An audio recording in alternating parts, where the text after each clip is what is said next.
ketika kita fokus kepada sesuatu, kita harus benar-benar mahir di dalam satu hal itu, maka nanti rezeki akan ngikuti kita, Mas.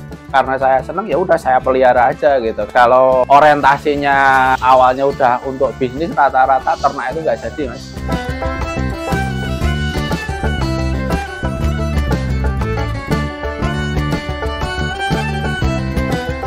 Assalamualaikum warahmatullahi wabarakatuh. Perkenalkan, nama saya Ari Nugroho, pemilik dari Progrofarm. Progrofarm ini beralamat di Dusun Nariban, RT 2, RW 7, Progrowati, Mungkit, Magelang.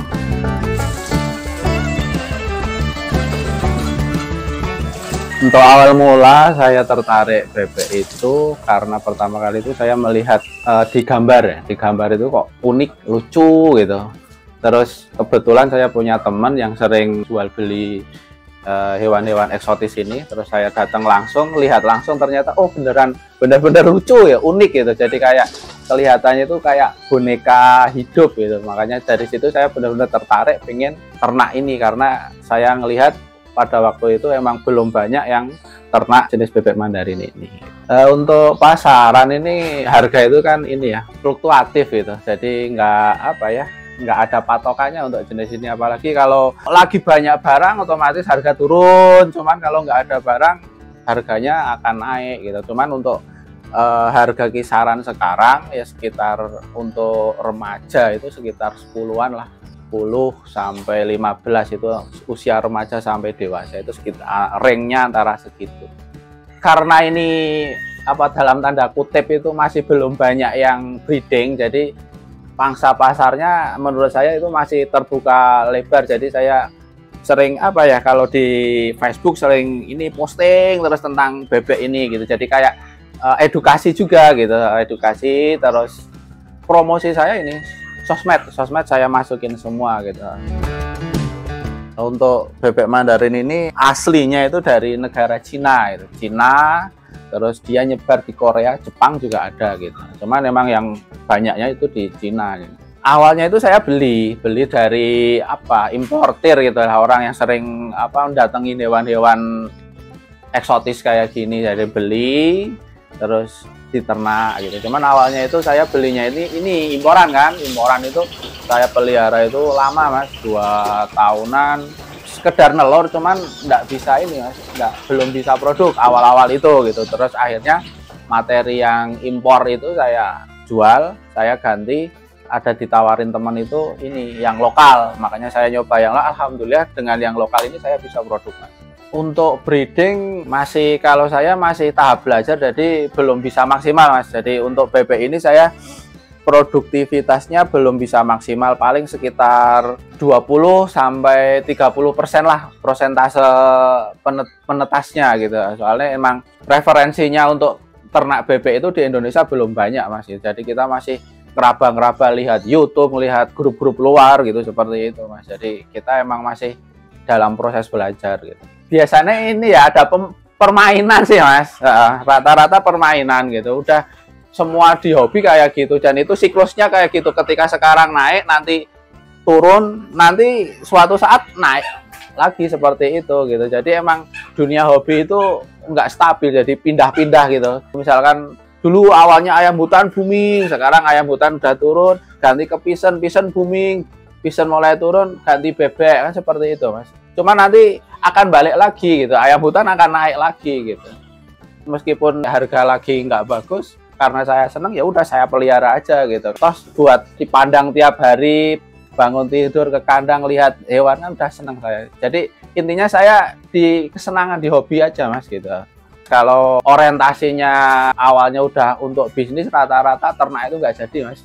Sepengalaman saya gitu. Cuman kalau kita emang dasarnya udah seneng duluan gitu, jadi kalau pengen melihara itu yang paling disenangi apa, jangan ngikutin arus pasar kan seperti itu. Kalau ngikutin arus pasar sebenarnya kita nggak seneng sama hewannya ya sama saja gitu. Nanti ketika nggak bisa produk akhirnya kita kecewa, ya wes malah akhirnya kita ngerawatnya nggak maksimal, yang ada malah tambah nggak produk, kita rugi waktu, rugi uang gitu kan, seperti itu. Cuman kalau kita dasarnya wes hobi udah seneng ya nggak masalah mau harga turun mau harga apa, kalau udah seneng ya udah nggak masalah, yang penting dipelihara kan gitu.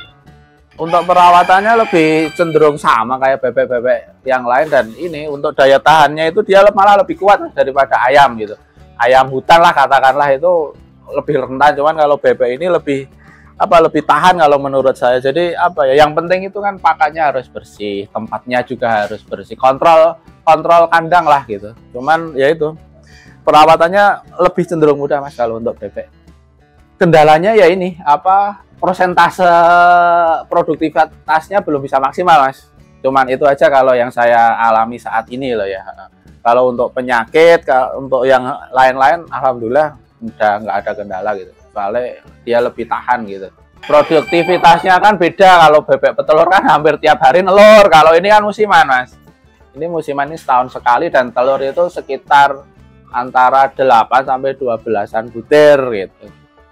Dan bagusnya juga kalau telur itu di kerami alami gitu. Kalau di mesin itu, kalau yang bebek Mandarin itu yang sering saya alami itu sering trouble Mas. Jadi nggak tahu ini karena bawaan dari gen bebeknya atau dari pola pakannya atau gimana, belum ketemu saya. Jadi masih proses belajar juga. Jadi paling bagus ya untuk penetasan bebek kalau pas nelor itu ya tetap alami. Nah, dibilang ribet, cuman karena udah dasarnya seneng dulu, jadi enjoy ya Mas. Seneng aja saya. Semakin banyak punya bebek lebih banyak, lebih seneng saya ya, karena emang seneng gitu. Jadi nggak ada ribetnya, nggak ada sih. Lebih cenderung ke senengnya, ada hatinya lebih seneng gitu, lebih ayam gitu. Makanya sama kayak ayam biasa. Jadi kalau saya itu sering menggunakan ini pur 594 yang buat ini ayam aduan itu, sama jagung giling sama beras merah. Cuman untuk selingannya itu saya kasih sayuran. Kalau sayuran tiap hari saya kasih, ada kangkung, ada sawi hijau, itu tiap hari saya kasih gitu, untuk memperbagus bulu sih kalau sayuran gitu. Emang dasarnya semua unggas kan punya saya bisa terbang loh Mas. Cuman ini bedanya kadang gini, kalau yang lokal sama impor gitu Mas. Kadang kalau yang impor itu kebanyakan kan udah nggak bisa terbang, jadi sayapnya itu pada dipotong gitu. Udah aman dah. Cuman kalau yang lokal ini meh motong kan nggak tega Mas. Jadi toh juga lebih bagus sih kok terbang-terbang kayak gini loh.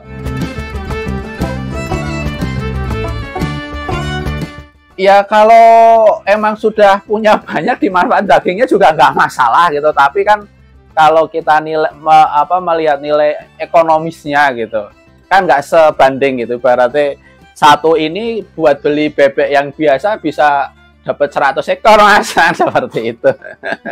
Perbandingannya nggak setimpal gitu dengan untuk dikonsumsi dagingnya gitu.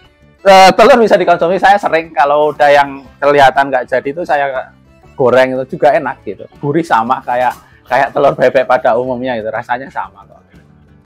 Ya tipsnya yaitu ini, kondisinya harus bersih Mas, dari pakan, dari kandang. Ini ya, kandangnya itu kotoran juga harus dibersihkan gitu, karena kalau bebek itu kan sering iok sembarangan lah gitu, cratret gitu. Jadi memang harus ini. Dan kolam juga ini, kalau di saya ini kan kolam kan ini bawahnya ini kan saya kasih ikan, jadi ketika dia buang kotoran langsung dimakan ikan di bawah, jadi ngurangi amonia yang di bawah. Jadi kolam ini nggak bau. Kalau misalkan nggak dikasih ikan kan jadi bau kan, itu malah jadi tambah penyebaran bibit penyakit kan dari situ juga gitu. Kalau standar kandang nggak ada Mas, yang penting ada kolam. Kalau khusus bebek ini harus yang penting ada kolamnya, soalnya dia itu 60% itu di air gitu. Lebih senang di air, dan untuk proses perkawinannya juga dia di air gitu, nggak di darat kayak bebek-bebek biasa gitu. Ya tetap ada dukanya Mas. Dukanya itu ketika ini Mas, proses penetasan itu. Jadi ketika wis nelor kan udah seneng duluan, nelor pas diangkremi itu zong, itu juga duka kan, maksudnya harapannya pupus gitu. Terus pas udah nelor ini mati di tengah-tengah jalan, nah itu tambah sedih lagi. Paling sedih lagi ketika telur itu udah nitik mau menetas itu mati embrionya, dan itu kalau bebek sering saya alami gitu. Jadi dukanya seperti itu kalau di bebek. Nek sukane ya karena apa, bulunya cantik, apalagi kalau pas ini mau musim produksi, ini musim-musim produksi ini bulunya lagi bagus-bagusnya. Kalau di apa, lihat tiap pagi kan lebih bagus ya. Jadi ketika kita ke kandang lihat, wah bagus, lagi nari-nari ngelayu betina kan bagusnya seperti itu. Siklus menelurnya sekitar bulan Agustus Mas. Agustus sampai Desember itu dia menelur, dia bertelur gitu. Cuman untuk proses apa sampai menetas pengeramannya itu kalau ini 28 hari Mas. Di anggrek alami itu 28 hari sampai 30, sekitar ring antara 28 sampai 30 gitu. Rugi itu kalau ketika nggak bisa produksi itu kan rugi waktu, tapi alhamdulillah kan ini produksi gitu, dan harganya kan dia bukan semakin turun, tapi untuk bebek ini harganya sampai saat ini malah naik Mas. Mungkin booming di tahun-tahun ini, booming Mas untuk bebek ini. Harapan ke depan untuk ini ternak bebek Mandarin ya, pengennya saya bisa memproduksi itu dengan persentase menetasnya itu bisa 80%, udah sangat istimewa buat saya Mas, karena sampai saat ini juga belum sampai segitu ya, ring antara 20-30% aja gitu menetasnya gitu dari sekian banyak indukan seperti ini ya, karena emang belum nemu setnya yang untuk ternak bebek ini piye toh janjane itu belum nemu Mas. Saya masih proses terus ini dalam pengembangan, cuman emang udah di arah yang benar karena udah bisa produk kan seperti itu. Awalnya itu dulu image bebek ini memang susah diternak Mas. Jadi orang mau nerjun ke dunia bebek ini juga mamang wis buang duit akeh, ora iso produk, kan sia-sia Mas. Kecuali cuman buat kelangenan tok, rata-rata orang pengen apa, beternak kan pinginnya berproduksi. Nah, seperti itu. Jadi untuk yang dulu itu emang mikirnya karena emang susah banget diternak. Tapi mulai sekarang, nah, akhir-akhir ini udah mulai banyak yang ini, karena saya sering ini Mas, sering edukasi, posting gitu. Oh ternyata bisa diproduksi ternyata bebek Mandarin itu. Akhirnya mulai banyak sekarang.